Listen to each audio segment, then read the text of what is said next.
Tech executive humiliates girl until she hacks his system in seconds.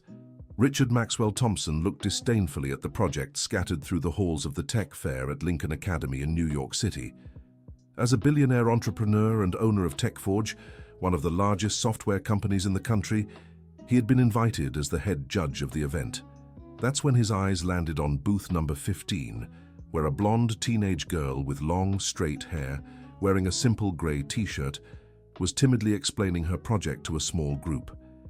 She held a phone in her hands and talked about an app she had created. "My app is called Silver Tech," said Emily Grace Wilson, just 14 years old, her voice still shaky with nerves.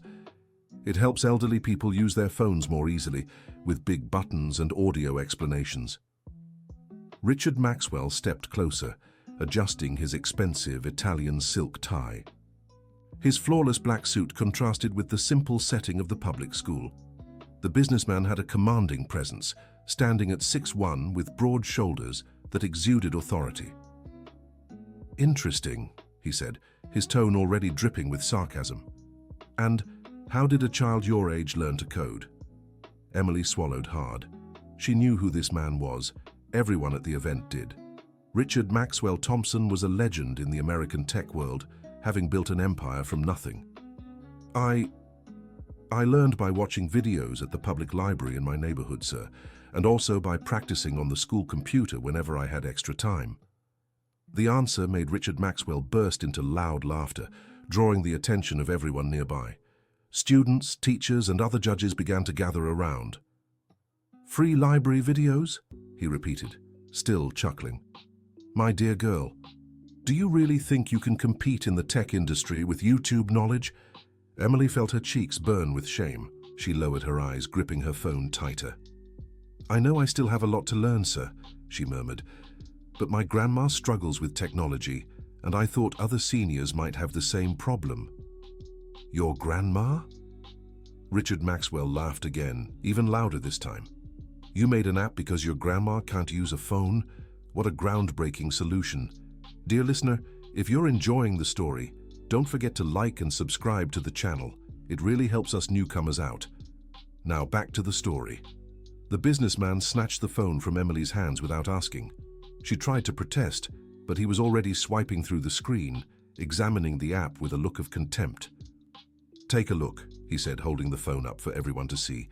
"An interface that looks straight out of the 90s, oversized buttons, and features any junior developer at my company could whip up in an afternoon."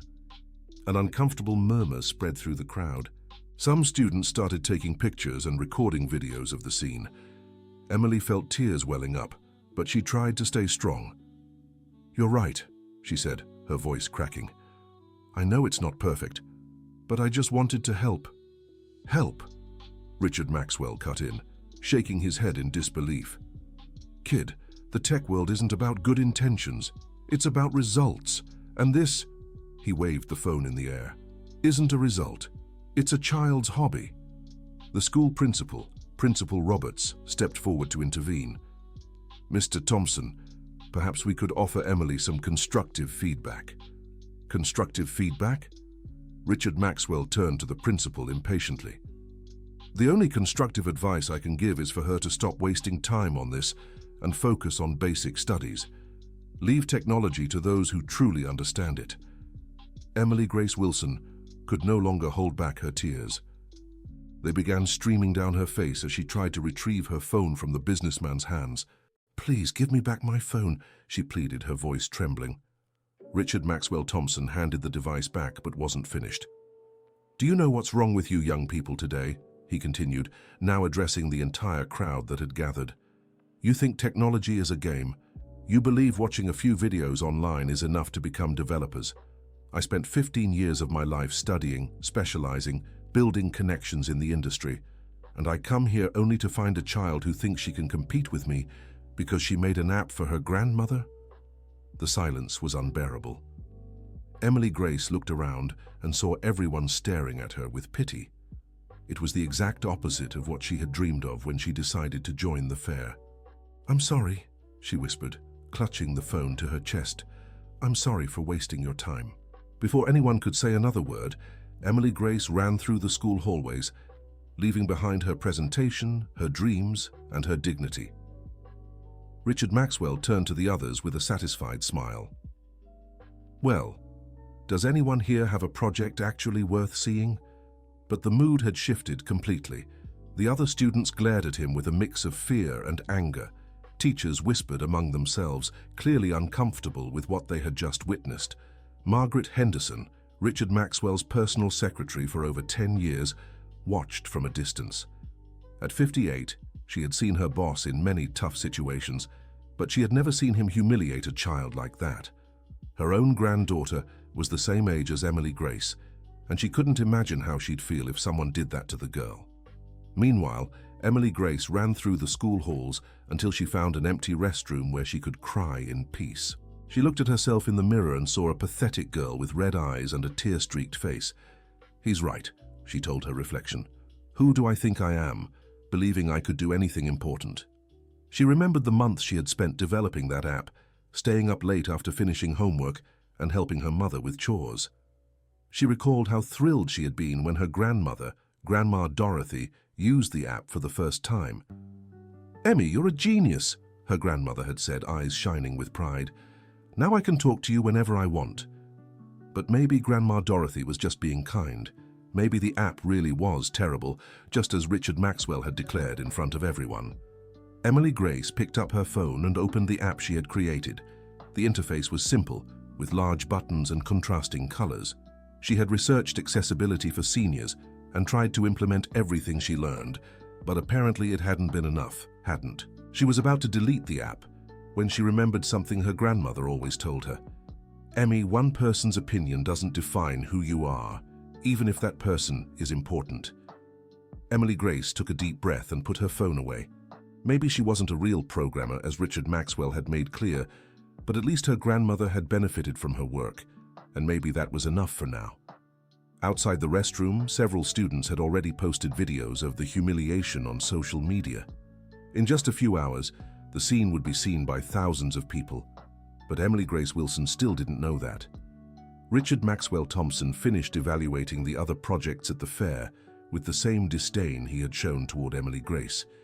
In fact, after the example he had made of the girl, the other students were so intimidated they could barely explain their projects properly. "Well, that was enlightening," he said to the principal at the end of the event. "I'm concerned about the level of tech education you're offering here." Principal Roberts swallowed her irritation and forced a polite smile. "We appreciate your participation, Mr. Thompson. I'm sure the students learned a lot today." "I hope so," Richard Maxwell replied, adjusting his shirt cuffs. "Especially that girl with the app. She needs to understand that good intentions don't replace real competence." Margaret Henderson followed Richard Maxwell to the school parking lot, where his private driver waited beside a black Cadillac. The entire ride back to the office, she stayed silent, thinking about Emily Grace's devastated expression. "Mr. Thompson," she finally said when they arrived at the Tech Forge building in downtown New York City, "don't you think you were a little harsh on that girl?" Richard Maxwell looked at her in surprise. In 10 years of working together, Margaret had never questioned his decisions. "Harsh, Margaret, I was doing her a favor. Margaret, I was doing. Better she learns now that the world isn't a fairy tale. If she can't handle constructive criticism, she'll never survive in the workforce." "But sir, she's only 14. "So? I started working at 12. At her age, I was already selling candy outside school to help my mum pay the bills. If she wants to play programmer, she better learn the rules of the game." Margaret didn't respond, but her doubts lingered. She had a daughter the same age as Emily Grace and knew how public humiliation could affect a teenager. That afternoon, while Richard Maxwell was in meetings at the office, the internet was buzzing with videos of the humiliation at the school fair. The hashtag #NortJusticeForEmily started trending on Chirper, and several tech pages shared the story with outraged comments. "Shame on this businessman for tearing down a child like that," one user wrote. "This guy's arrogance knows no bounds. Humiliating a 14-year-old girl in public," another commented. "Does anyone know who this girl is? I want to support her project," a third person asked. At home, Emily Grace had no idea how much attention the incident was getting. She lived with her mother, Susan, and her grandmother, Grandma Dorothy, in a small two-bedroom apartment in Queens. Susan worked 3 different cleaning jobs to support the family and had come home as tired as ever. "How was the fair, sweetheart?" Susan asked, kicking off her shoes at the door and rubbing her sore feet. Emily Grace hesitated. She didn't want to worry her mother, who already had enough to deal with. "It was interesting," she said, avoiding Susan's gaze. Grandma Dorothy, who was in the living room watching TV, noticed something off in her granddaughter's voice. "Emmy, come here," she called, patting the couch beside her.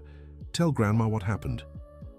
Emily Grace sat next to her grandmother, who at 72 still had sharp eyes and a quick mind. Grandma Dorothy had been an elementary school teacher for 40 years and could always tell when a child was upset. "An important man said my app was bad," Emily Grace confessed, finally giving in to the urge to cry again. "What important man, sweetheart?" "Richard Maxwell Thompson. He owns a very large tech company. He said in front of everyone that I was just a kid playing at making apps." Susan stopped massaging her feet and looked at her daughter with concern. "Did he really say that, Emily?" "Worse than that, Mom. He laughed at me. Everyone was recording. I want to die of shame." Grandma Dorothy hugged her granddaughter tightly. "Emmy, listen carefully to what Grandma is about to tell you. That man doesn't know you. He doesn't know how many nights you stayed up studying. He doesn't know how you helped me connect with my sister who lives in Miami through your app. He knows nothing about you." "But Grandma, what if he's right?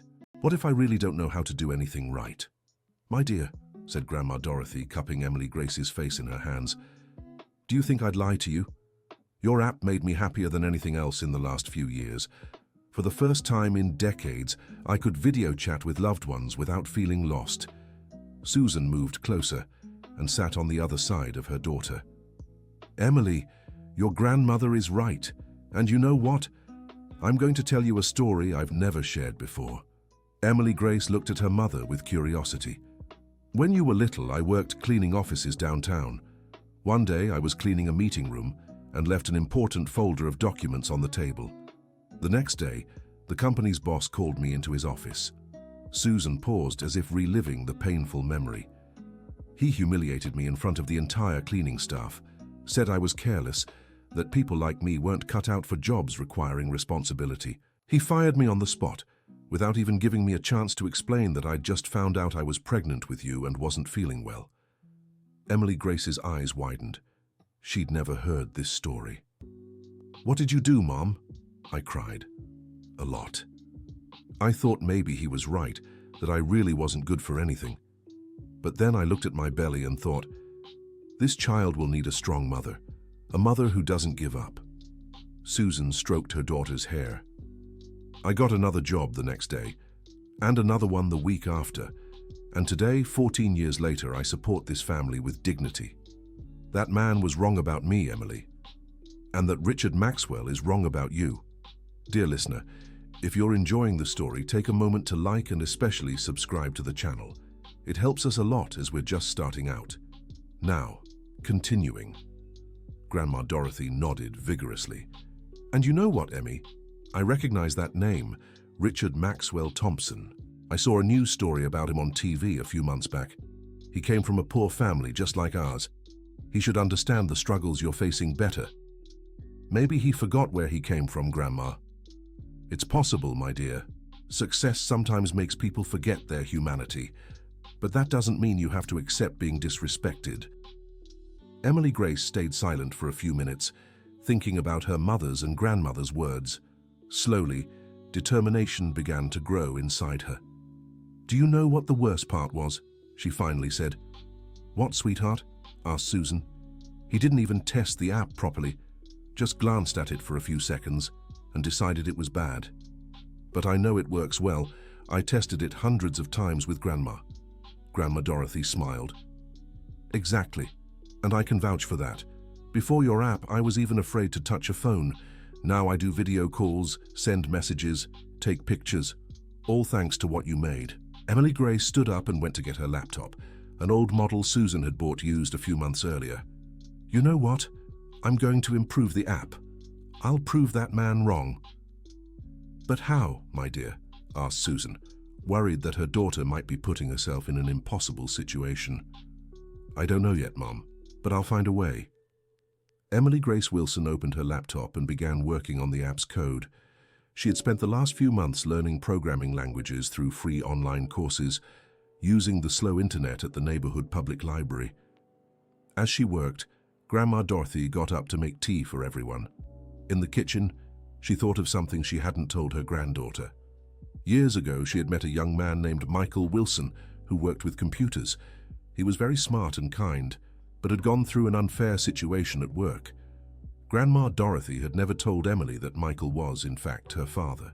Susan had gotten pregnant very young, and Michael had disappeared shortly after, not out of malice, but because he had lost his job and fallen into depression. He had tried to reach out a few times over the years, but Susan always intercepted, believing it would be better for Emily to grow up without the disappointment of a father who couldn't provide stability. Grandma Dorothy sometimes wondered if she had made the right choice by keeping this secret, especially since Michael had always been passionate about technology, just like Emily. Back in the living room, she served tea to her daughter and granddaughter, watching Emily type furiously on the laptop. "What are you working on, Emmy?" "I'm researching Richard Maxwell Thompson's company, Grandma. I want to understand how his business works." Emily had found TechForge's website and was reading about the products they offered. The company specialized in digital security systems for other businesses. "Wow, Grandma, they deal with really complicated stuff. Hack protection systems, firewalls, encryption. And that's important?" asked Grandma Dorothy, who didn't understand much about technology beyond what Emily had taught her. "Very important. If a company doesn't have good digital security, hackers can steal important information or even money." Emily kept browsing the site, impressed by the complexity of TechForge's services, but she also noticed something odd. Some pages loaded very slowly, and she had received a few security warnings from her browser. "That's weird," she murmured. "What is it, dear?" asked Susan. "His company's website has some technical issues. For a digital security firm, that's kind of contradictory." Emily decided to investigate further. She had learned about security testing in some of her online courses and was curious to see if TechForge's system really had flaws. She opened some basic website analysis tools and began examining the source code of the pages. What she found surprised her. "Grandma, Mom, you won't believe what I just found." "What is it, Emily?" asked Susan, leaning closer to the laptop. "Richard Maxwell Thompson's company website has several basic security flaws. Anyone with basic programming knowledge could find them." Grandma Dorothy came closer too, even though she didn't fully understand what was on the screen. "And is that serious, dear?" "Very serious, Grandma. It's like they sell security locks, but leave their own store's door wide open." Emily spent the next few hours analyzing TechForge's systems. What she discovered was even more shocking. Not only did the website have flaws, but she also managed to identify that some of the company's internal systems seemed vulnerable too. "This can't be right," she said to herself. "A digital security company couldn't possibly be this careless." But the more she investigated, the more problems she found. And the most shocking part, some of these flaws were so basic that any beginner programmer should have been able to spot and fix them. Emily Grace remembered Richard Maxwell Thompson's cruel words at the school fair. He had said she was just a child playing at being a programmer, that she knew nothing about real technology. But now she had found serious issues in his company, problems that neither he nor his team seemed to have noticed. "Mom, Grandma," she said, turning to the two women watching her with concern, "I think I found a way to prove that man wrong about me." "What do you mean, sweetheart?" "I'm going to show him that even a child playing at being a programmer can find problems he couldn't see." Susan grew alarmed. "Emily, don't do anything dangerous. That man is very powerful. He could cause trouble for us." "I won't do anything illegal, Mom. I promise. I'll just show him what I found." Grandma Dorothy looked at her granddaughter with a mix of pride and worry. "Emmy, are you sure you want to mess with this man? Sometimes it's better to let things be." "Grandma, he humiliated me in front of everyone, said I didn't know anything about technology, but now I can prove he's the one who doesn't know how to run his own company right." Emily Grace turned back to her laptop with a determination her family had never seen before. She spent the rest of the night compiling a detailed report on all the security flaws she had uncovered in Tech4ge's system, but she didn't know that Richard Maxwell Thompson was about to discover her investigation, and the consequences would be far greater than she ever imagined. At the Tech4ge office, the monitoring system had detected unauthorized attempts to access the company's servers. The next morning, Richard received an urgent alert from his IT team. "Mr. Thompson," said Brandon, the company's tech director, "someone's been trying to breach our systems for hours." Richard was sipping his imported coffee when the call came in. He nearly choked on the news. "What do you mean, trying to breach? Aren't our systems supposed to be the most secure on the market?" "Yes, sir, but it looks like someone's running a very thorough scan, searching for vulnerabilities. The good news is they haven't accessed anything critical yet." "And the bad news?" Brandon hesitated before answering. "The bad news is this person seems to know exactly what they're looking for and, well, they've already found a few things we might need to fix." Richard's face flushed with anger. "A few things we need to fix? Brandon, are you telling me we have security flaws I didn't know about?" "They're not exactly flaws, sir. More like areas for improvement." "Brandon, stop talking like a consultant and tell me the truth. We do have some issues, yes. Nothing that compromises client data, but vulnerabilities we should have patched months ago." Richard hung up and rushed to the office. When he arrived, he found the entire IT team in a panic, trying to trace the source of the unauthorized access. "Have you identified who's doing this?" he demanded, clearly furious. "Not yet, sir," replied Jennifer, one of the senior programmers. "But whoever it is knows our system inside out. It's like they're using our own tools against us." Richard spent the next few hours watching his team work, growing more frustrated by the minute. Tech4ge had been built on the promise of offering the highest digital security to its clients. If someone could breach their own systems, their reputation would be ruined. "Mr. Thompson," said Brandon, approaching with a worried expression, "we found something strange." "What?" "The unauthorized access stopped, but we received a message." Richard Maxwell Thompson's eyes widened. "What kind of message?" Brandon handed him a printed sheet. It was a detailed report of all the vulnerabilities found in Tech4ge's system, with technical explanations on how to fix each issue. And at the bottom of the last page, there was a digital signature, created by the amateur girl from the fair, EGW. Richard Maxwell Thompson fell silent for a long moment, reading and rereading the report. It was impossible.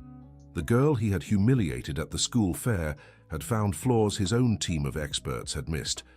"This is impossible," he murmured. "Actually, sir," Jennifer said, looking over his shoulder, "this report is correct. All these vulnerabilities really exist, and the proposed solutions are, well, they're very clever." Richard crumpled the paper and threw it in the trash. "I don't care if the report is correct or not. Someone accessed our systems without authorization. That's a crime. I want to hire a lawyer and sue that girl." "But sir," Brandon interjected, "technically she didn't hack anything. She just analyzed publicly available information and made smart deductions. It's like examining a house's lock from the street and noticing it's weak." "I don't care about technicalities, Brandon. I want that girl punished. What's her name again? EGW?" Margaret Henderson, who had overheard the entire conversation from the doorway, felt a knot in her stomach. She remembered Emily Grace Wilson's devastated expression at the school fair and imagined what would happen if Richard Maxwell Thompson really decided to sue a 14-year-old girl. "Mr. Thompson," she said, stepping forward, "maybe we should think this through. The girl is a minor." "Minor or not, Margaret, she needs to learn that actions have consequences. If she wants to play adult games, she'll be treated like an adult." Richard picked up the phone and called his personal lawyer. "Michael, it's me, Richard Maxwell. I need you to sue someone for system intrusion. It's urgent." As he spoke on the phone, Margaret quietly stepped away and went to her desk. She opened her computer and started searching for information about Emily Grace Wilson. It wasn't hard to find. The humiliation at the school fair had gone viral on social media, and many people had shared the story. Margaret discovered that Emily lived in Queens, attended a public school, and lived with her mother and grandmother. Her mother worked as a cleaner to support the family. It was exactly the kind of family that couldn't afford a legal defense against a lawsuit from a billionaire businessman. Margaret thought of her own granddaughter, Abigail, who was also 14 and loved tinkering with computers. How would she feel if someone sued Abigail for being too smart?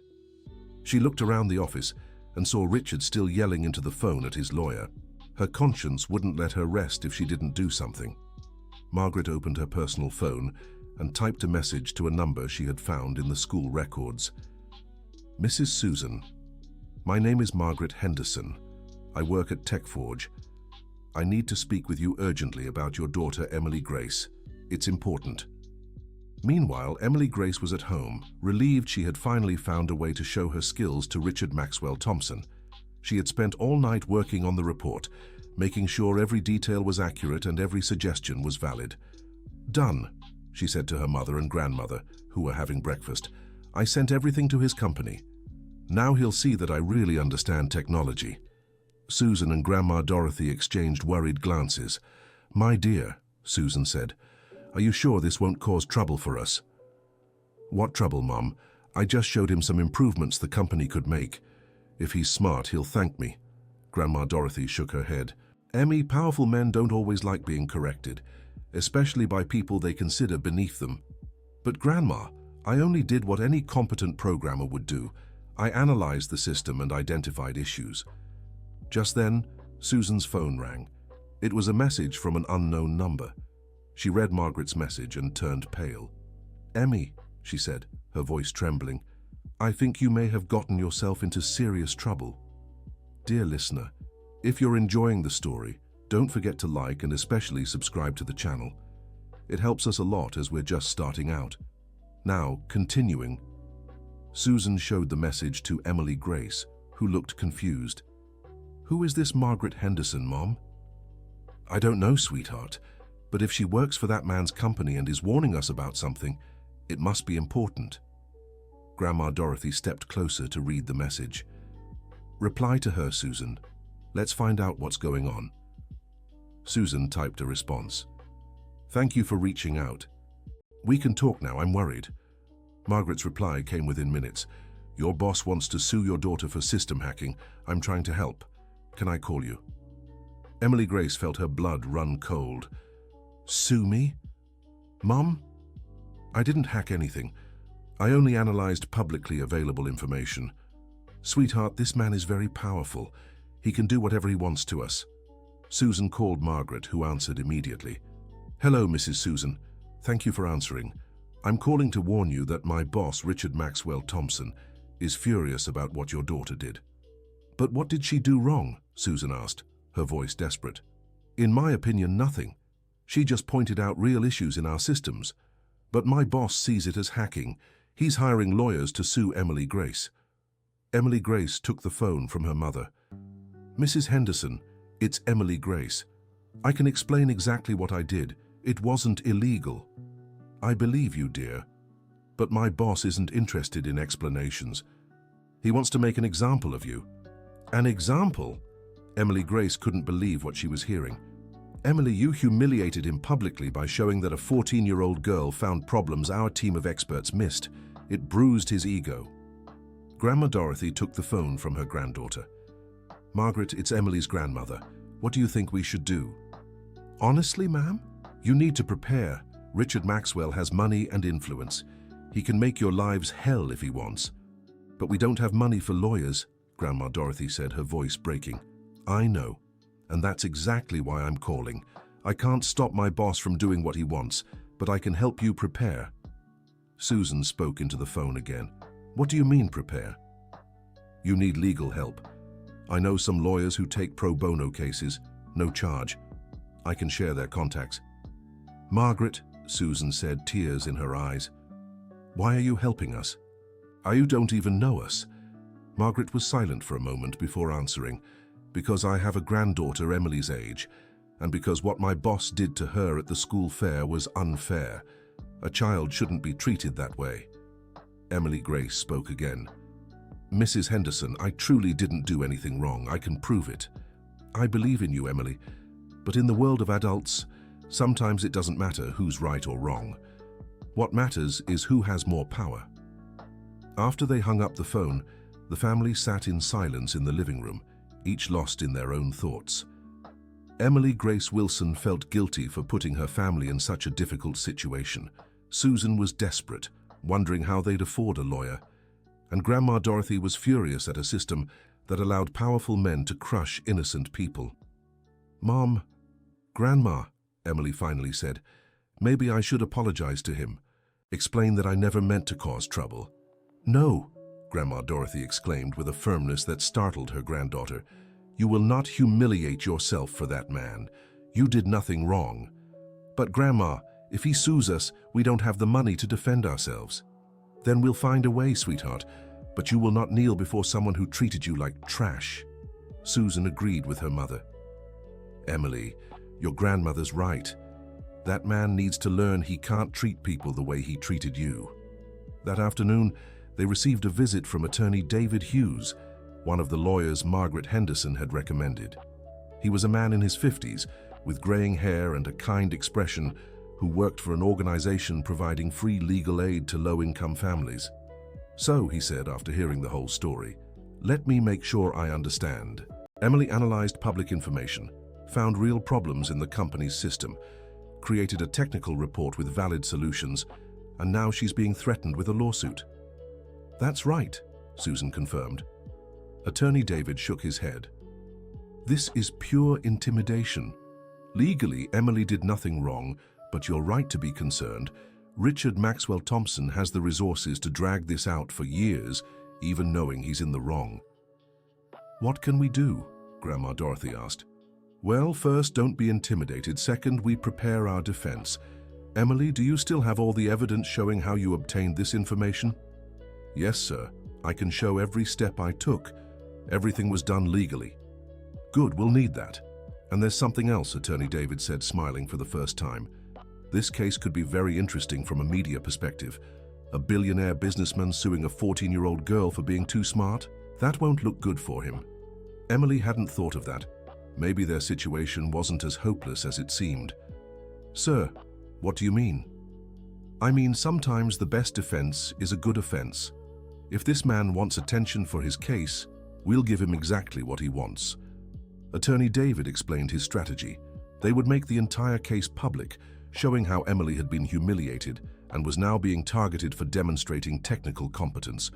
They would also highlight the real security flaws she'd found, calling into question TechForge's own credibility.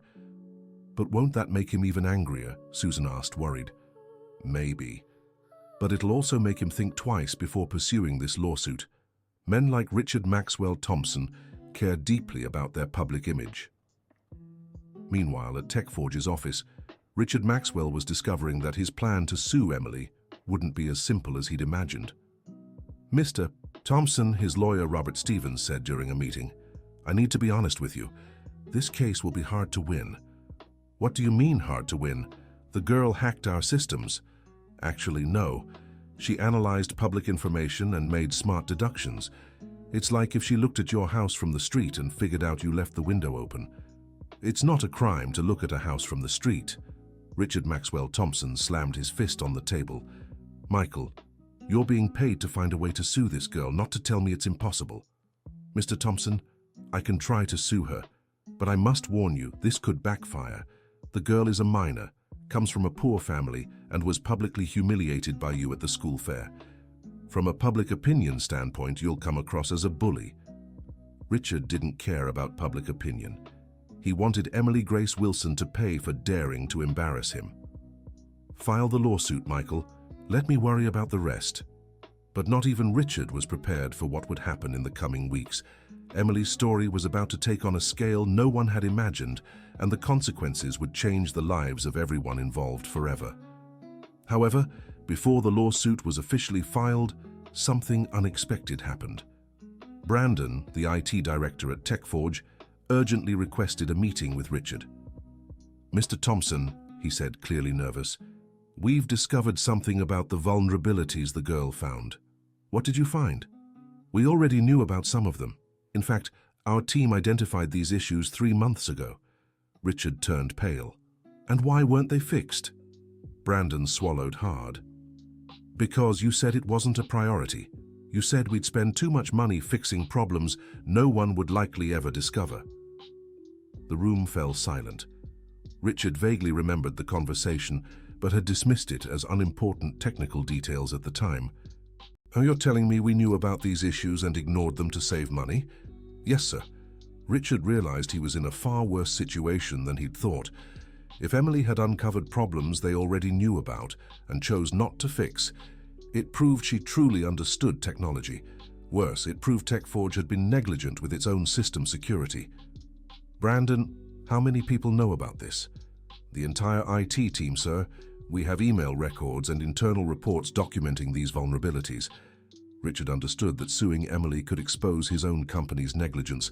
If the case went to trial, her lawyers could demand access to TechForge's internal records, revealing they'd known about the flaws and ignored them.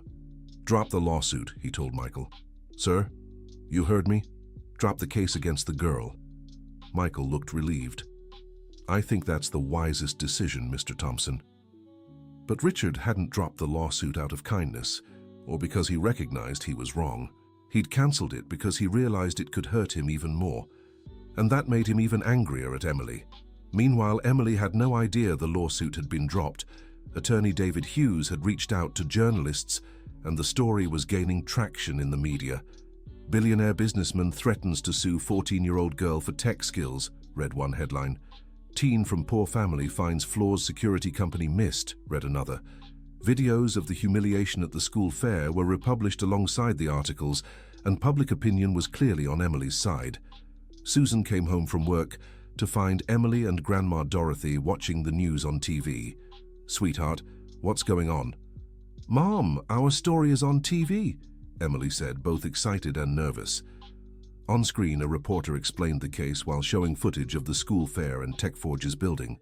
The case raises important questions about how young talents are treated in the corporate world, and also about the actual competence of companies that market themselves as digital security experts, the reporter said.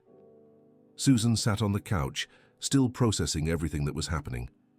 "Emmy, is this good or bad for us?" "I don't know, Mom, but at least now everyone knows the truth about what happened." Grandma Dorothy was thoughtful. "Emmy, do you think that man will stop bothering us now that the case has made the news?" "I hope so, Grandma. Maybe he'll realize he can't just push people around." But Emily Grace was wrong. Richard Maxwell hadn't given up. In fact, he was more determined than ever to find a way to silence Emily Grace. If he couldn't sue her legally, he'd find other methods. The next day, Susan got a call at one of her jobs. "Susan, it's Mrs. Harris. We need to talk."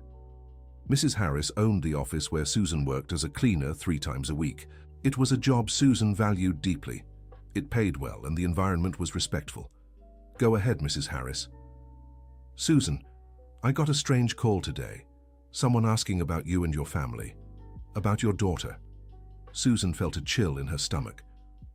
"What kind of questions, Mrs. Harris?" "They asked if you were trustworthy, if your daughter had behavioral issues, things like that. I thought it was very odd and didn't say anything, but I wanted to warn you." "Do you know who it was?" "They didn't give a name, just said they were doing a background check for an important client." "Susan, are you okay? Is your family all right?" Susan briefly explained the situation to Mrs. Harris, who was outraged. "What a terrible man. Susan, don't worry about me. Your job here is safe. But maybe you should warn your other employers about these calls."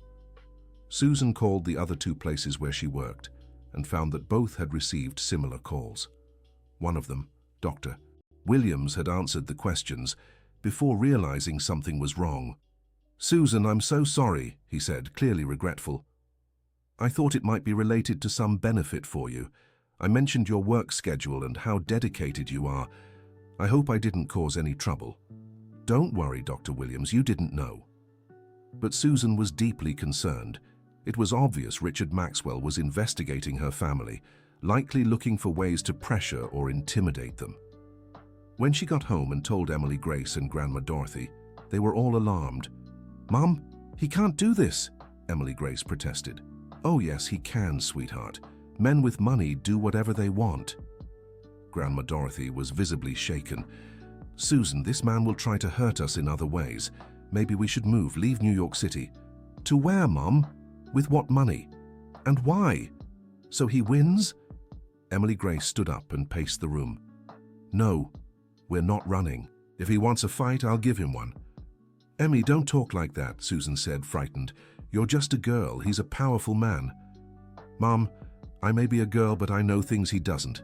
And apparently, I can do things even his team can't. Emily Grace went to her laptop and started typing furiously. What are you doing, sweetheart? I'm going to investigate him the same way he's investigating us. I'll find out everything I can about him and his company. Emmy, this is dangerous, Grandma Dorothy warned. Grandma, he already made it dangerous when he decided to mess with our family. Now it's my turn. Emily Grace spent the next few hours digging up everything she could find about Richard Maxwell Thompson and TechForge. She discovered that the company had been sued several times by former employees alleging abusive labor practices. She found out that Richard Maxwell Thompson had gone through a controversial divorce a few years back, where his ex-wife accused him of being controlling and aggressive. But what caught her attention the most was a series of old articles about the company. Apparently, a few years ago, TechForge had fired an employee after he questioned certain company practices. The employee had tried to sue the company for wrongful termination, but lost the case. The employee's name was Michael Wilson. Emily Grace Wilson stopped typing and stared at the name on the screen. Wilson was her last name too. Probably just a coincidence, but she decided to dig deeper. She found out that Michael Wilson had worked as a programmer at TechForge between 2010 and 2012. He had been fired after submitting an internal report warning about ethical issues in the company's practices. After the termination, he had disappeared from the tech industry with no further professional records about him. That's strange, murmured Emily Grace. What is it, sweetheart? Asked Grandma Dorothy, walking closer. Grandma, do you know someone named Michael Wilson? Grandma Dorothy turned pale and leaned on the table. Why are you asking that, Emmy? I found his name in Richard Maxwell Thompson's company records. He was fired from there years ago. Grandma Dorothy sat heavily in the chair beside Emily Grace. My dear, I need to tell you something I've kept hidden for a long time. Emily Grace stopped typing on the laptop and looked at her grandmother with concern. What is it, Grandma? Michael Wilson is your father. The silence that followed was deafening. Emily Grace stared at her grandmother, unable to process the information. My father? But I thought he abandoned us when I was a baby. It wasn't like that, Emmy. He lost his job when you were 2 and became very depressed. Your mother thought it would be better for you to grow up without the instability he represented at the time. Susan had come from the kitchen and overheard her mother's confession. Mom, we agreed we'd never tell Emily this. Susan, she needs to know, especially now. Emily Grace looked at her mother and then back at her grandmother, still trying to understand. Wait, you're telling me my father worked for Richard Maxwell Thompson and that he was fired by him? Yes, my dear, Grandma Dorothy confirmed. And now I understand why you've always been so good with computers. You take after your father. Emily Grace stood up and began pacing the room again, but now with a completely different expression. So it's not a coincidence. That man ruined my father's life and now he's trying to ruin mine too. Emily, your father wasn't ruined, Susan said, trying to soften the blow. He had struggles, but... Mom, look here. Emily Grace pointed at the laptop screen. After he was fired from TechForge, Michael Wilson never worked in tech again. He vanished completely. Richard Maxwell Thompson didn't just fire him. He must have spread rumors to other companies that he was trouble. Grandma Dorothy nodded sadly. Your father was a brilliant man, Emmy, but he was also very ethical. He couldn't stand seeing wrong things being done. Just like me, said Emily Grace, her voice growing firmer. Emily, what are you thinking? Susan asked, worried by her daughter's expression. I'm thinking this isn't just about what he did to me at the school fair anymore. Now it's about justice for my father too. Emily Grace returned to the laptop and began researching Richard Maxwell Thompson even more thoroughly. If he wanted to investigate her family, she would return the favor. But this time, She wasn't just looking for technical flaws. She was searching for moral and ethical ones. And considering Richard Maxwell Thompson's history with her father, she suspected she'd find plenty. "Grandma, do you know where my dad is now?" Grandma Dorothy shook her head sadly. "I don't know, sweetheart. He tried to reach out a few times when you were little, but your mother thought it was best not to complicate things." Susan sat beside her daughter. "Emmy, I know you're upset with me for hiding this, but I was trying to protect you. Your father was going through a very tough time. Mom, I understand your reasons, but now I need to find him." "Why, honey?" Emily Grace Wilson looked at her mother with a determination Susan had never seen before. "Because Richard Maxwell Thompson is going to pay for what he did to our family, and I'll need my father's help to make that happen." What Emily Grace didn't know was that finding Michael Wilson would be easier than she imagined, and that reuniting with her father would completely change the course of her revenge against Richard Maxwell Thompson. Meanwhile, at TechForge's office, Richard was starting to realize he'd underestimated the situation. News about the case kept spreading, and his company's reputation was being publicly questioned. "Mr. Thompson," Margaret Henderson said, entering his office with a stack of papers, "you need to see this." "What is it now, Margaret?" "It's our clients' reactions to the news. Some are questioning whether we can truly guarantee the security of their systems." Richard took the papers and began reading. They were emails from major clients expressing concern, some even threatening to cancel contracts. "This is ridiculous," he muttered. "A girl finds a few minor issues, and everyone panics." "Mr. Thompson, with all due respect, those weren't minor issues, and our team confirmed we'd known about them for months." Richard glared at Margaret in irritation. "Whose side are you on, Margaret?" "I'm on the side of the truth, sir. And the right side. What you did to that girl was wrong, and now it's coming back to haunt us." Richard stood and walked to his office window, looking down at the city below. "Margaret, you've worked here for 10 years. You've never questioned me before." "Because it was never necessary before, but now it's different. You're not just hurting an innocent girl.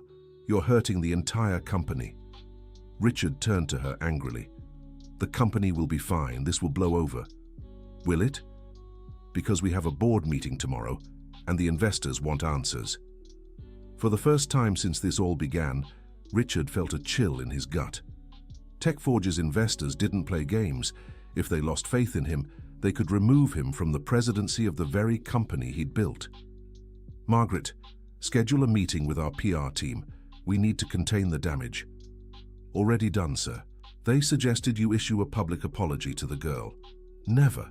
"Then do you have a better idea?" Richard didn't, and for the first time in his career, he felt completely out of control. Meanwhile, Emily Grace had managed to track down an old address for Michael Wilson through public records. It was an apartment in Bushwick, not far from where they lived. "I'm going to see him tomorrow," she told her mother and grandmother. "Emmy, what if he doesn't want to see you?" Susan asked, worried. "Then at least I tried, but I have a feeling he'll want to know about everything that's happening." Grandma Dorothy nodded. "Your father was always a fair man, Emmy. If I'd known Richard Maxwell Thompson was trying to intimidate you the same way he did with him, I'm sure he would have done something." The next morning, Emily Grace Wilson took 2 buses to reach the address she'd found. It was an old but well-maintained building. She went up to the 3rd floor and rang the bell for apartment 34. The door opened, and Emily found herself face to face with a 40-year-old man with dark hair streaked with grey small glasses and a kind expression. The resemblance between them was impossible to miss. "Can I help you?" he asked. "Mr. Michael Wilson?" "Yes." Emily took a deep breath. "My name is Emily Grace Wilson. I'm your daughter." Michael went pale and leaned against the doorframe. For a long moment, they just stared at each other in silence. "Emily?" he finally said, his voice choked. "My God, how you've grown. You look just like your mother when she was young." "May I come in? I need to talk to you about something important." Michael opened the door wider and invited her inside. The apartment was small but cozy, with shelves full of programming books and old computers. "Sorry for the mess," he said, clearing some papers off the table. "I work from home now." "Do you still work in tech?" Michael smiled sadly. I freelance small projects for smaller companies for... It's not much, but it pays the bills. Emily sat on the couch while Michael took the armchair across from her. Emily, how's your mother? And your grandmother? They're fine. Actually, it was Grandma Dorothy who told me about you, about how you used to work at TechForge. Michael looked down. So you already know about that. I know you were fired by Richard Maxwell Thompson, and I know he's trying to do the same thing to me now. Michael's eyes snapped up. What do you mean? Emily told him the whole story, the humiliation at the school fair, the security flaws she'd found, the lawsuit threats, and the investigations Richard was running on her family. Michael listened quietly, but Emily could see his expression growing darker by the minute. That man hasn't changed at all, he said when she finished. Still the same arrogant bully as always. Dad, Emily hesitated before using the word. Can you tell me what really happened when you worked there? Michael stood and walked to the window. Richard wasn't like this when I first started working for him, at least not so openly, but as the company grew, he became more and more arrogant and unscrupulous. What did you discover that made you question the company's practices? Plenty of things. They charged clients for services they didn't really need, sold products as ultra-secure when they knew they had vulnerabilities, and when employees tried to point these issues out, they were silenced or fired. Michael sat back down. I wrote a detailed report about all these practices and presented it to Richard. I thought he'd thank me for helping identify problems that could hurt the company later. What happened? He fired me that same day, said I was a troublemaker who didn't understand how business worked. Then he spread rumors to other companies in the industry that I was disloyal and untrustworthy. Emily felt anger rising inside her. Is that why you never got work in the field again? Exactly. I spent 2 years trying to find a job, but whenever a company checked my references with former colleagues from TechForge, I was rejected. What about Mom and me? Michael sighed deeply. I tried to stay in touch, Emily, but your mother thought I'd only bring instability into your lives, and she wasn't wrong. I was depressed, broke, and with no prospects. I thought you'd be better off without me. Emily Grace Wilson stood up and approached her father. Dad, I want you to help me make Richard Maxwell Thompson pay for what he did to us. Emily, I understand your anger, but men like Richard Maxwell Thompson are very powerful. They always find a way to come out on top. Not always, said Emily Grace Wilson, determined. I've already proven he's not as smart as he thinks, and now with your help, I can prove he's not as ethical as he pretends to be either. Michael Wilson looked at his daughter with a mix of pride and worry. What do you have in mind? Emily Grace Wilson smiled for the first time since she'd arrived. I'm going to show everyone who Richard Maxwell Thompson really is, and I'll do it the only way he'll understand, by destroying his reputation the same way he destroyed yours. Michael hesitated for a moment, but then nodded slowly. All right, but we'll do this the right way, legally and ethically. I don't want you to become like him. Deal, said Emily Grace Wilson, hugging her father for the first time in 12 years, and so began an alliance that would forever change the fate of Richard Maxwell Thompson and TechForge. As father and daughter plotted their strategy, Richard Maxwell Thompson faced the worst meeting of his career. TechForge's investors were furious about the bad publicity the company was getting. Richard, said Mr. Jonathan Parker, the lead investor, this mess with the girl is damaging our image, our clients are concerned, and our reputation is being questioned. Jonathan, this will blow over. It's just a temporary scandal. Temporary? Interrupted Dr. Elizabeth Grant, another major investor. Richard, this girl exposed real flaws in our systems, flaws that, according to our own team, we've known about for months. Richard Maxwell Thompson tried to keep his composure. Those were minor issues. Minor? Mr. Jonathan Parker slammed his hand on the table. Richard, a 14-year-old girl, found flaws our team of experts overlooked. That's not a minor issue. That's a problem of competence and leadership. The meeting dragged on for 2 hours, with Richard Maxwell Thompson facing increasing pressure from the investors. By the end, he was given an ultimatum. Either he fixed the situation, or he'd be removed as CEO. When Richard Maxwell Thompson returned to his office, he found Margaret Henderson waiting with more bad news. "Mr. Thompson, you've been served with a legal notice." "From whom?" "From Emily Grace Wilson and Michael Wilson. They're suing you and the company for defamation, intimidation, and unethical business practices."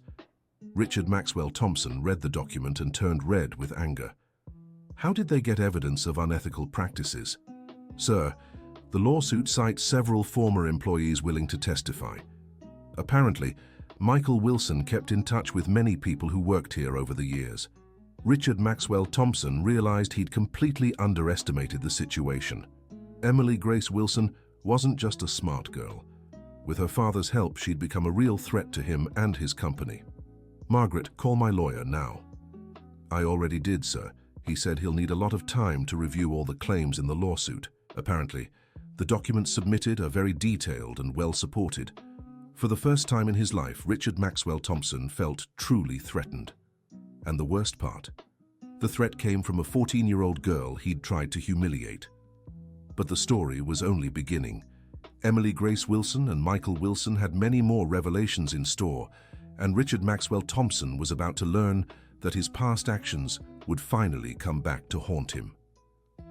The battle between the billionaire businessman and the Wilson family would be epic, forever changing how the US viewed issues of power, justice, and technology. In the next chapter of this story, even bigger secrets would be revealed, unexpected alliances would form, and Richard Maxwell Thompson would discover that intimidating innocent people could have far graver consequences than he ever imagined. In the weeks that followed, the legal battle between the Wilson family and Richard Maxwell Thompson grew to national proportions. Emily Grace Wilson and Michael Wilson worked tirelessly, gathering evidence and organizing testimonies from former TechForge employees. Michael's apartment had turned into a full-fledged operations center. Computers, printers, and stacks of documents took up every available space. Emily spent her afternoons there after school, learning not just about coding, but also about perseverance and justice. "Dad, look what I found," Emily said, pointing at the computer screen. 3 more former TechForge employees who were fired under the same circumstances as you." Michael leaned in and studied the information. "Sarah Johnson, John Peterson, and Stephanie Anderson. I remember them. They all questioned the company's shady practices and were fired shortly after. Did they agree to testify?" "Sarah and John did. Stephanie is still afraid of retaliation. She has a family to support." Emily grew thoughtful. "Dad, how many people has Richard Maxwell Thompson hurt over the years?" "Too many, sweetheart. Far more than we've been able to uncover." Just then, Michael's phone rang. It was attorney David Hughes, the lawyer representing their family. "Michael, I have good news and bad news," he said. "Start with the bad. Richard Maxwell Thompson hired one of the top law firms in the country. They'll try to drag this case out for years and drain our resources. And the good news? The media is completely on our side. And more importantly, we got a very interesting call this morning." Michael put the phone on speaker so Emily could hear. "From who?" "Margaret Henderson, Richard Maxwell Thompson's secretary. She wants to talk to us, says she has important information." Emily and Michael exchanged surprised glances. "Information about what?" Emily asked. She wouldn't say over the phone, but she claims she can prove Richard Maxwell Thompson has a pattern of abusive behavior that goes far beyond the cases we already know about. Michael thought for a moment. David set up the meeting, but somewhere public. We don't know if this is a trap. 2 days later, Emily, Michael, and attorney David Hughes met with Margaret at a coffee shop in downtown New York City. Margaret seemed nervous, constantly glancing over her shoulder as if afraid someone was watching. "Thank you for agreeing to meet," she said quietly. "I know this must seem strange." "Why do you want to help us?" Michael asked directly. Margaret sighed. "Because in 10 years of working for Richard Maxwell Thompson, I've seen a lot of things that made me uncomfortable.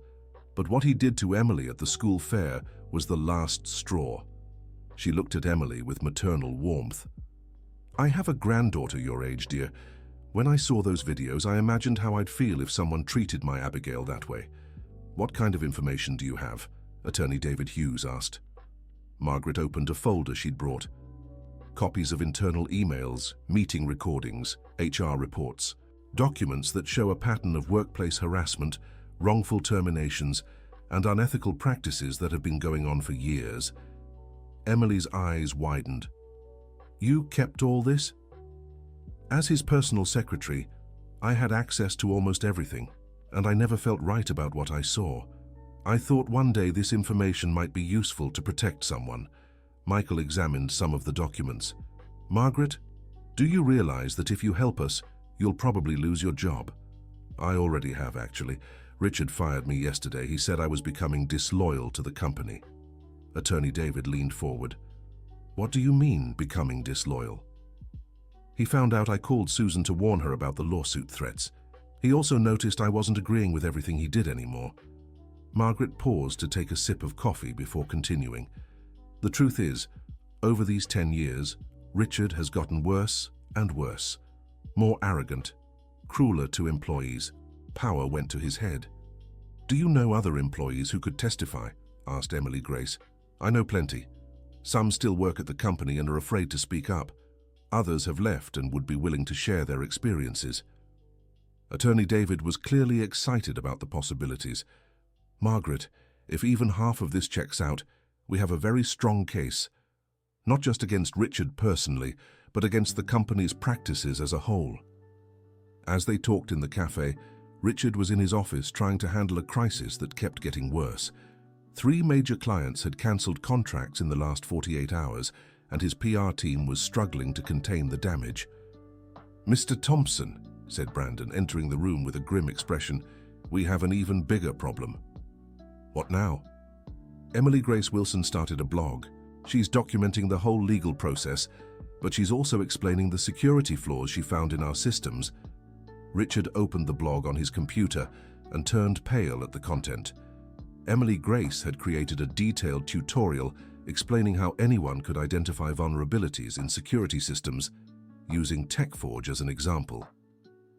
She's teaching people how to find problems in our systems? Worse, sir. She's showing how our company ignores security issues for financial reasons. Richard read aloud from the blog. Many tech companies sell the promise of absolute security, but in practice, they don't even follow best practices. As a teenager who learned coding through free videos, I found problems a team of experts ignored for months. This didn't happen because I'm especially talented. It happened because I actually care about solving problems, not hiding them. That girl is destroying me publicly, Richard muttered. Sir, her blog already has over 50,000 views in 2 days, and the number is growing fast. Richard slammed the laptop shut. Brandon, I want our team to prepare a technical response refuting everything she wrote. Sir, that could be problematic. Our own team confirmed she's right about the vulnerabilities. Then lie, Brandon was stunned. Mr. Thompson, I can't ask my team to lie publicly about technical issues. Our professional reputation is at stake. Richard realized he was losing even his own employees' loyalty. Brandon, are you questioning my orders? Sir, I'm trying to protect the company from even bigger trouble. If we lie about technical issues and get exposed, it'll completely destroy our credibility. Just then, Jennifer knocked on the door. Mr. Thompson, sorry to interrupt, but I need to let you know I'm resigning. Resigning? Why? I got an offer from a startup that values ethics and transparency. I can no longer work for a company where I'm pressured to ignore security issues. Richard Maxwell Thompson looked at Brandon. Did you know about this? Yes, sir. In fact, 3 other programmers on the team are also considering resigning. Why? Brandon hesitated before answering. Because they don't want to be associated with the practices being exposed in the lawsuit, and also because they admire what Emily Grace did. Admire? Sir, she's a 14-year-old girl who taught herself programming and managed to find problems that we, experienced professionals, overlooked. That's inspiring for anyone working in tech. Richard realized Emily Grace had become not just a legal opponent, but a symbol of everything he didn't represent: integrity, genuine dedication, and passion for technology. Meanwhile, in Michael Wilson's apartment, father and daughter were working on their next strategy. Emmy, I have a proposal for you, Michael said. What is it, Dad? How about we start a company together? Emily Grace stopped typing and looked at her father in surprise. A company? But I'm only 14. So what? You're more capable than most professionals I know. We could create a digital security consulting firm, one that actually cares about solving problems, not hiding them. Emily Grace grew excited at the idea. We could help small businesses that can't afford expensive firms like TechForge. Exactly, and we could prove it's possible to succeed in tech without compromising ethics. That night, Emily Grace called her mother and grandmother to share her father's proposal. "Sweetheart, that's a wonderful idea," Susan said.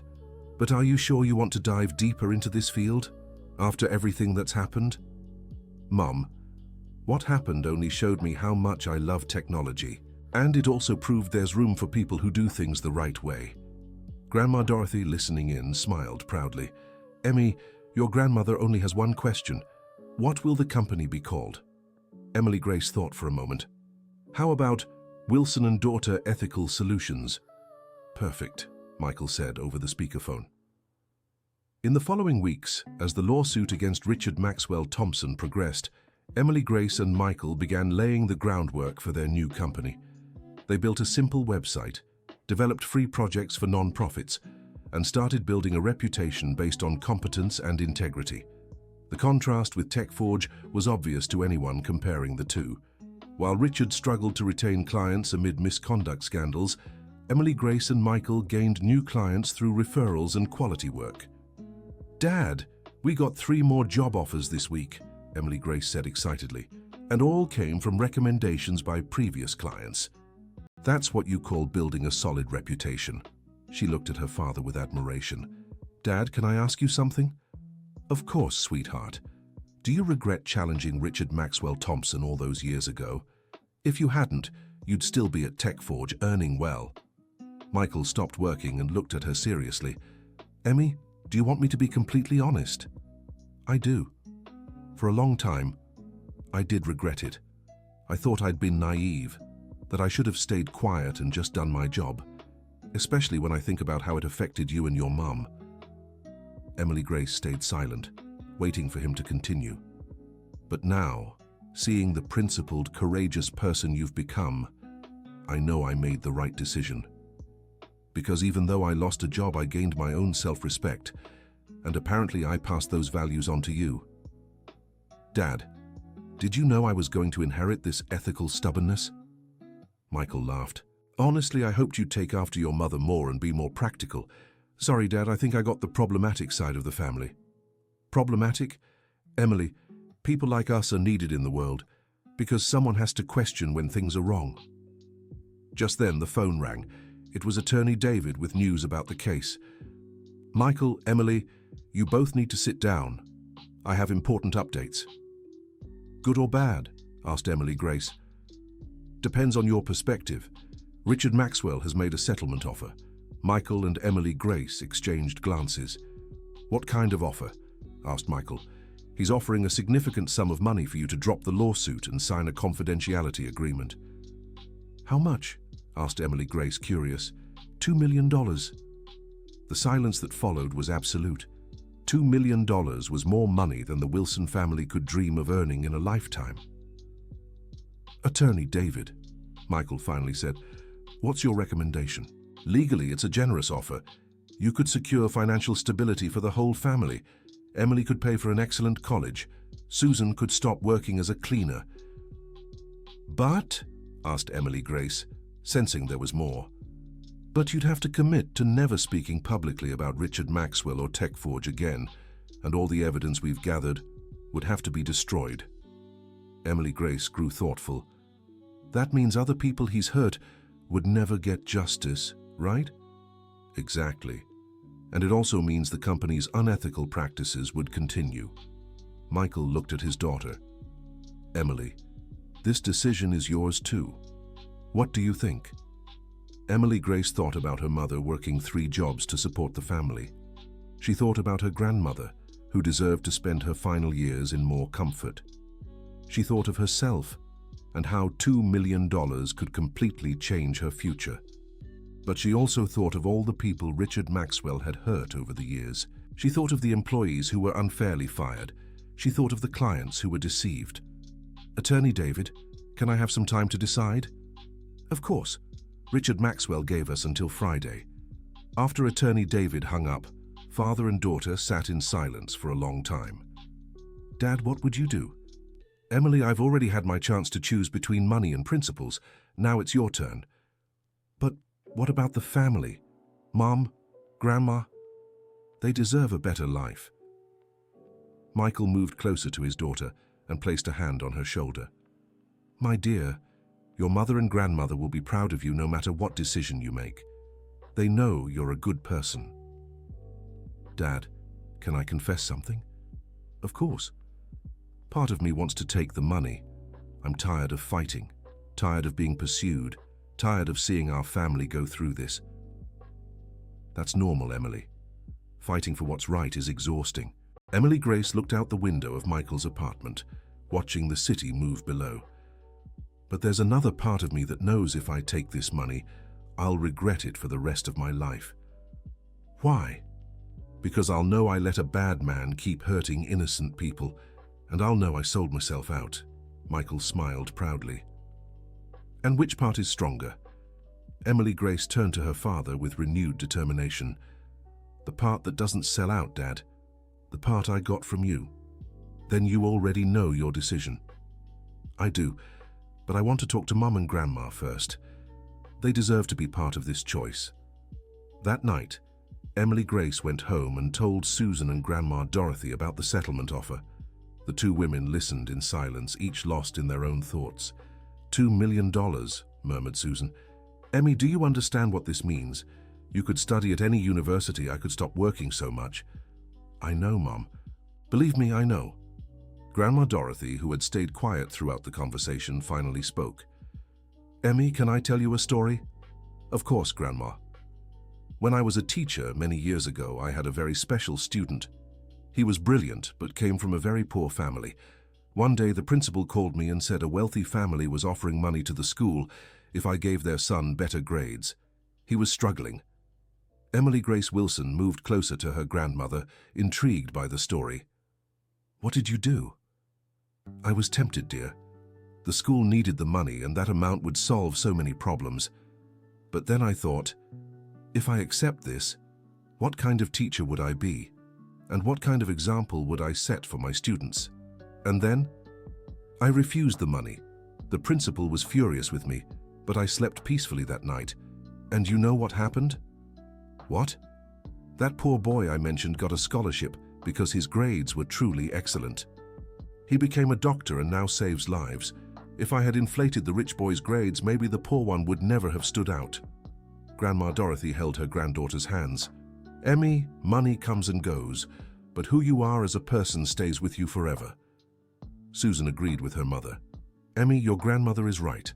I work 3 jobs and sometimes it's hard, but I sleep peacefully knowing I support my family honestly. If you take this money, you'll never look in the mirror again without remembering you sold yourself." Emily Grace hugged both women.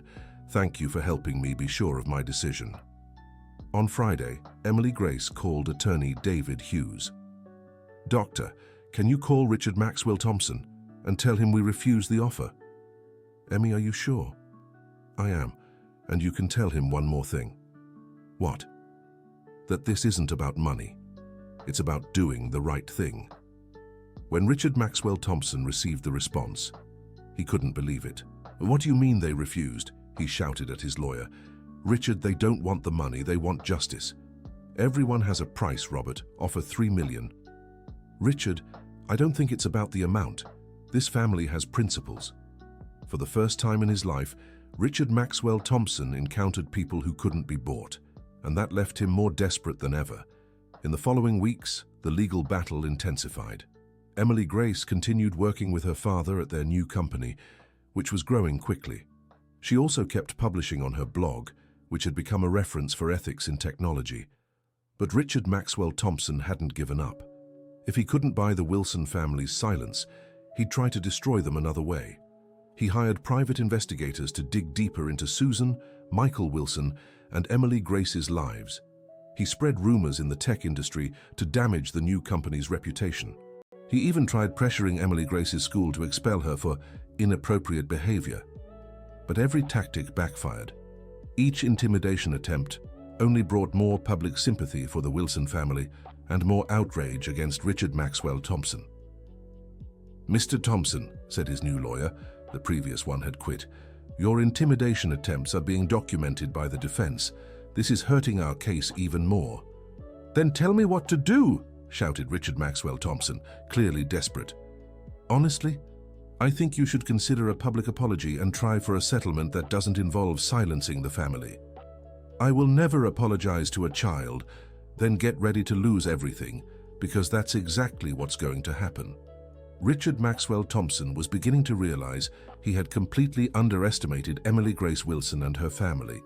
He had thought he could intimidate them or buy them off, but they had proven stronger and more determined than he ever imagined. Meanwhile, Emily and Michael Wilson's business was thriving. They had secured contracts with several small and mid-sized companies, all drawn to their combination of technical expertise and fair pricing. "Dad, do you know the best part of all this?" Emily said one day as they worked on a project. "What?" "That we proved it's possible to succeed by doing things the right way." Michael smiled. "And you're not even 15 yet." "Dad, can I ask you something personal?" "Of course." "Do you regret not knowing me when I was little?" Michael stopped typing and looked at his daughter with a serious expression. "Emily, that's the biggest regret of my life. Not because of you or your mother, but because I missed precious years of your childhood. But Dad, maybe things happened at the right time. If you'd been there when I was little, maybe I never would have learned to be independent. And maybe we wouldn't have this chance to work together now." Michael was moved by his daughter's maturity. "Emily, you're far wiser than your 14 years. I think I grew up fast out of necessity, but I don't complain. I like who I've become." Just then the phone rang. It was attorney David Hughes with surprising news. "Emily, Michael, you won't believe what just happened." "What?" they both asked at once. "Richard Maxwell Thompson has been removed as CEO of TechForge by the investors themselves." Emily and Michael were stunned. "How?" "Apparently, he completely lost control in recent weeks. He pressured employees to lie, tried to intimidate witnesses, and wasted company money on questionable tactics. The investors ran out of patience." "Who took over as CEO?" "Brandon Miller, the former IT director. And guess what his first move was?" "What?" "He called offering a deal, not to silence you, but to publicly apologize and implement real changes in the company." Emily couldn't believe what she was hearing. "They want to apologize. More than that, Brandon wants to hire you both as consultants to help implement more ethical practices, and he wants to do it publicly, to show TechForge is truly changing." Michael looked at his daughter. "Emily, what do you think?" She thought for a moment. "Dad, if they really want to change, maybe we should give them a chance, but I want guarantees the changes are real, not just for show." "I agree. David, can we set up a meeting with Brandon?" "Of course. And there's one more thing. Richard Maxwell Thompson is now trying to sue the company, claiming he was unfairly removed." Emily laughed for the first time in weeks. "He just never learns, does he?" "Apparently not. But that's no longer our problem. Now he's fighting people his own size." After David hung up, Emily and Michael sat in silence, still processing everything. "Dad, did we win?" "I think we did, sweetheart. Not only did we win, but we built something better along the way." Emily looked around the apartment that had become her second home, filled with computers, projects, and dreams. "Dad, you know the most amazing part of all this." "What?" "That it all started with him trying to humiliate me over my app for Grandma Dorothy. And it ends with us having our own company and being respected in the market." "That's true. And do you know what that proves?" "What?" "That sometimes, when someone tries to knock us down, we end up discovering a strength we never knew we had." That night, Emily Grace Wilson returned home with a sense of accomplishment she had never felt before. She found Susan and Grandma Dorothy watching TV in the living room. "How was your day, sweetheart?" Susan asked. "Mom, Grandma, you won't believe what happened."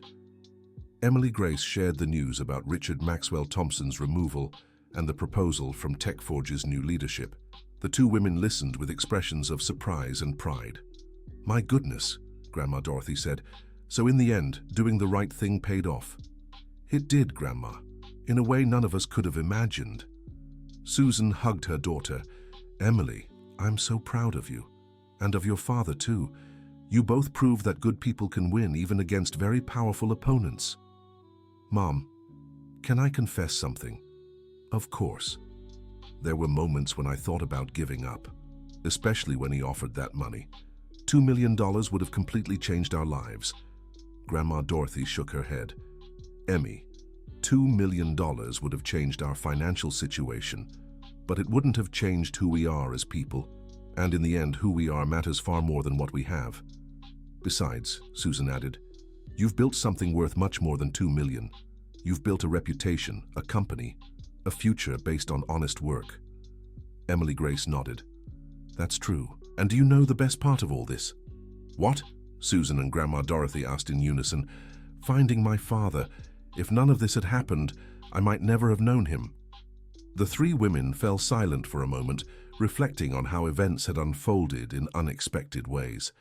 "Emmy," Grandma Dorothy finally said, "do you think Richard Maxwell Thompson will learn anything from all this?" Emily Grace considered her grandmother's question. "I don't know, Grandma. I hope so. But even if he doesn't, others will. Our story shows it's possible to stand up to powerful people when you're on the right side. And it also shows," Susan added, "that talent and integrity are more powerful than money and influence."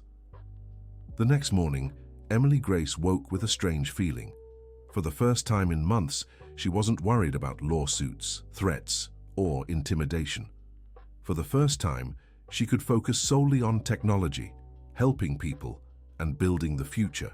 She picked up her phone and opened the app she'd created for her grandmother, the one that had led to her humiliation at the school fair and sparked this entire journey.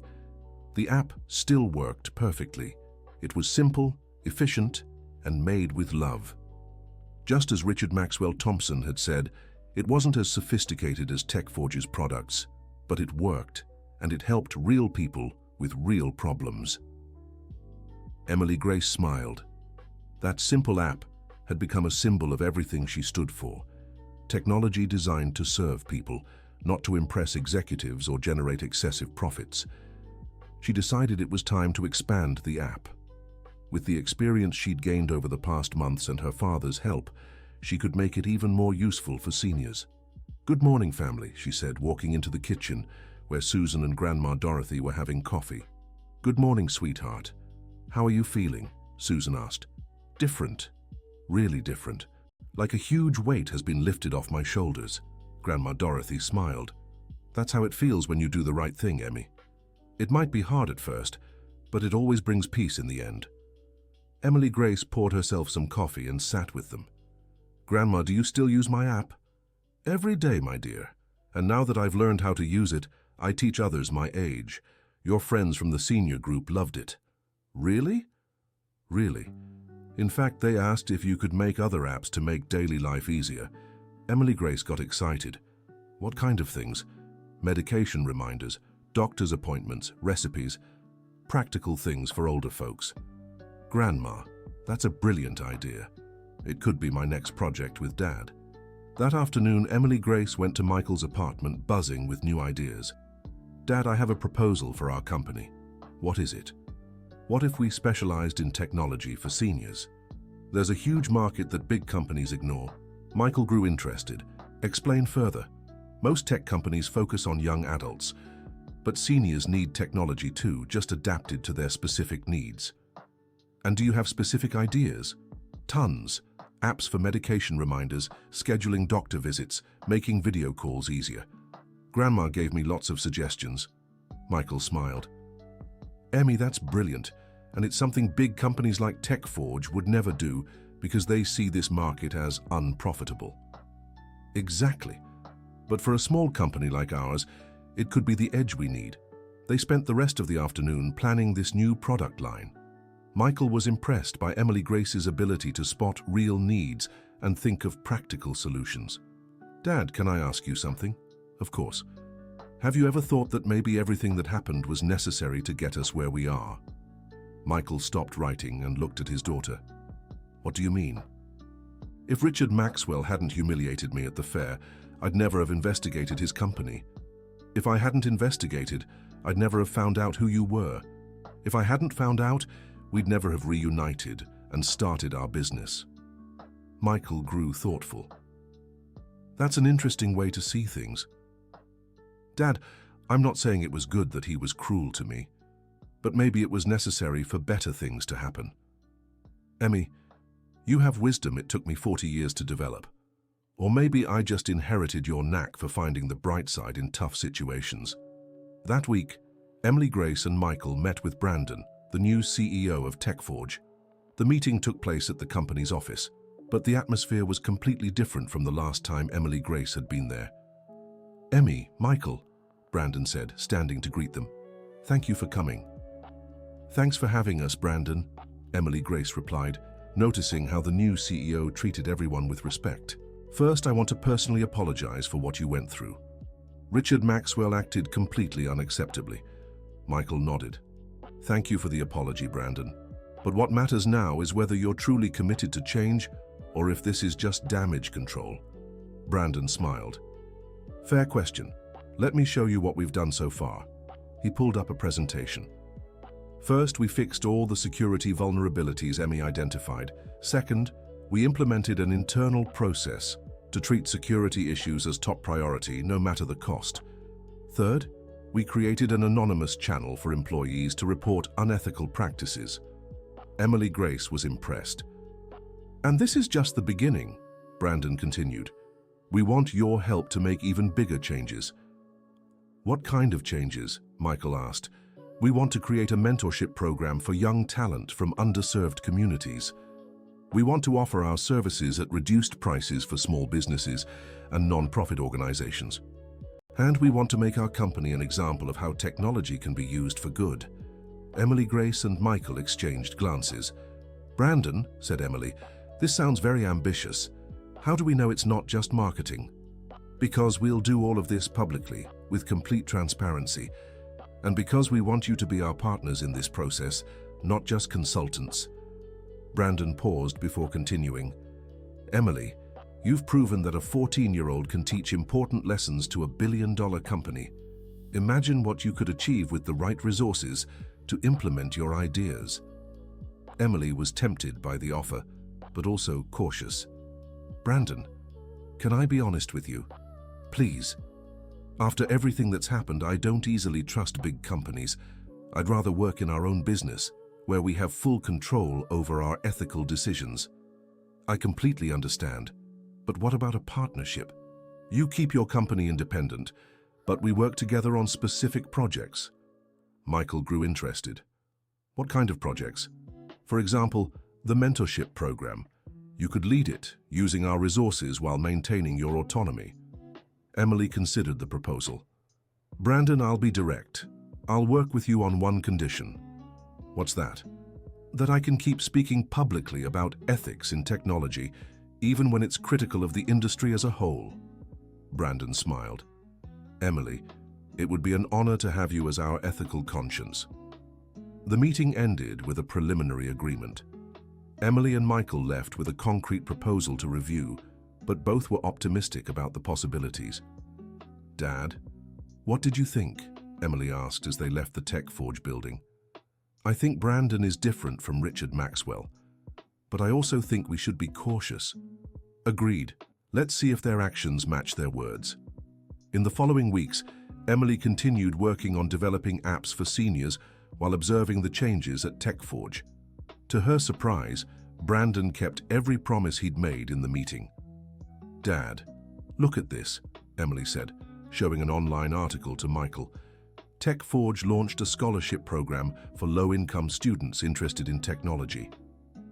And that's just the first step, Michael said, reading the article. They also cut service prices for NGOs by 70%. Emily was starting to believe the change at TechForge was real. But what impressed her most was how her own story had inspired these transformations.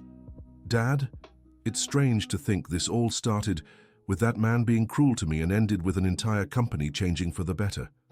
Emily, sometimes the bad things that happen to us end up creating good for others. It's like our pain has a greater purpose. Emily nodded. And you know the best part? What? That now we have a thriving business, a solid reputation, and the certainty we did everything the right way. Michael hugged his daughter. And most importantly, we have each other, a family brought together through adversity. That night, Emily updated her blog for the last time about the Richard Maxwell case. She wrote, "When I began this journey, I was just a 14-year-old girl who'd made a simple app for her grandma. Today, I'm a 14-year-old entrepreneur who's learned that the most powerful technology is built with integrity and purpose." Richard Maxwell Thompson tried to teach me that the tech world is cruel and only the strongest survive. But he was wrong. The world of technology can be transformed by people who genuinely care about solving real problems. TechForge, under new leadership, is becoming an example of how large companies can use their power for good. And our small business, Wilson and Daughter Ethical Solutions, is proving that it's possible to succeed without compromising values. To other young people reading this, never let anyone convince you that you're too small to make a difference. You're not too small. You're exactly the right size to change the world. And to adults who think they can intimidate or humiliate young people, remember that these children are the future. Treat them with respect, because one day they'll be the ones deciding your fate. The post went viral immediately, shared by thousands of people around the world. Emily Grace Wilson had become not just a successful entrepreneur, but also a respected voice on ethics in technology. But for her, the most important thing wasn't fame or recognition.